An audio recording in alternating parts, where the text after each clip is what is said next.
সকালবেলা ছোট্ট ছেলে রাফি বিছানায় শুয়ে আছে। আজ তার স্কুলে গণিত পরীক্ষা, কিন্তু রাফির একদম পড়া হয়নি। তাই সে মনে মনে একটা বুদ্ধি বের করল। রাফি বলল, মা, আমার খুব জ্বর, আমি আজ স্কুলে যেতে পারবো না।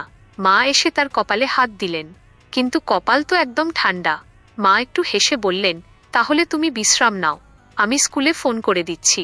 রাফি মনে মনে খুব খুশি হল। সে ভাবল, বাঁচা গেল। কিছুক্ষণ পরে মা বাজারে যাওয়ার ভান করে বাইরে গেলেন। রাফি তখন বিছানা থেকে লাফিয়ে উঠে টিভি চালালো, চিপস খেতে লাগলো আর খেলতে শুরু করলো। ঠিক তখনই দরজার পাশে মা দাঁড়িয়েছিলেন। সবকিছু দেখে ফেললেন। মা শান্ত গলায় বললেন, তাহলে এটাই তোমার অসুখ? রাফি লজ্জায় মাথা নিচু করে ফেলল। সে বলল, মা, আমি পরীক্ষার ভয়ে মিথ্যা বলেছি, আমাকে মাফ করে দাও। মা তাকে বকেননি, শুধু বললেন, ভয় পেলেও সত্য কথা বলতে হয়।